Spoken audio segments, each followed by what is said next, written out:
İndi də söz verilir Mehman müəllim. Teşekkür ederim, çok sağ olun, var olun. Bu məktəbdən aralanıb illər, 10 illər keçib və çox qəribə hisslər yaşayıram.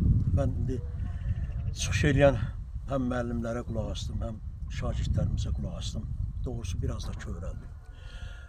Bəlkə də borcumdan çıxmadım vətən. Ömür bahar deyil, bir də qayıtsın. Öləndə qoynunda qoyulum ki, mən çürüyüm, bir ovuz torpağın açsın. İnsanlar doğulurlar, torpaqda doğulan var. Bir də vətən üçün doğulanlar var. Babalarımız adı ilə adlanan bizim üçün yurd qoyub gedib. Həm də ad qoyub gedib. O yurdun adı torpaqdır, bütün Azərbaycandır. Bu torpaq gələndə nur beşiyimiz, gedəndə cor beşiyimizdir bu torpaq. Yaşadığımız müddətdə əbədi ev eşiyimizdir bu torpaq. Bugün Rüstəm Eminlinin günüdür. Şəhidlik böyük zirvədir. Şəhidlik bilə-bilə ölümə getmək yoludur. Şəhidlik qəhrəmanlıq yoludur. Şəhidlik Babəkimin kəsilən qoludur. Beyrəyin qanlı köynəyidir. Dərisi soyulsa da əqidəsindən dönməyən Nəsiminin örnəyidir. Bugün şagirdlər burada iştirak edir. Mən çıxışımı əsasən onlar üzərində qurmaq istəyirəm. Şəhidlər ölməzlər, şəhidi ağlamazlar. Oğlu ölən ağlayar, anası ölən ağlayar. Şəhidi heç vaxt ağlamazlar. Uşaqlar şehir deyir, görürəm, kövrəlirlər.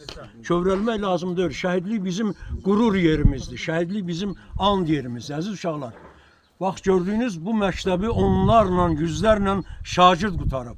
Amma bugün biz Rüstəmdən danışırıq. Rüstəmin qəhrəmanlığından danışırıq. Çoxları dünyaya gələcək, gedəcək, çox şeylər dəyişəcək. Amma həmişə Rüstəm Eminli anılacaq, onun qarşısında diz çökəcəyik, ona səcdə edəcəyik. Elə başa düşməyin ki, vətənə xidmət təkcə onun uğrunda ölümə getməkdir. Yox.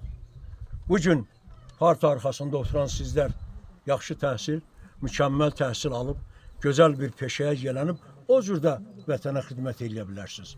Bu da sizin təbii ki, vətənə olan borcunuzdur. Və mən güman eləyirəm ki, Eminli Rüstəmin adını daşıyan sinif otağında, o partalarda əyləşən uşaqlar bir amalı olacaq. Ancaq əli oxumaq, yaxşı oxumaq, müəllimlərin ümidini doğrultmaq və vətənə olan borcunu fəaliyyət göstərdiyi sahəsində göstərmək, xidmət eləmək. Vətən böyük məfhumdur. Hamınız yəqin Abbas Səhətin vətən şeirini əzbər bilirsiniz. Hərdən məndən də soruşurlar, hərdən məndən soruşurlar, vətən nədir? Deyirəm ki, vətən heç nə. Bir içim su, tozlu torpaq, qara su. Vətən mənəm, vətən sənsən, vətən bizik. Bu vətənə təmənnasız yarımasaq, vətənsizik, vətənsizik, vətənsizik. Ruhu şad olsun. Allah məqamında şəhidimizin məqamı mübarək olsun. Sağ olun.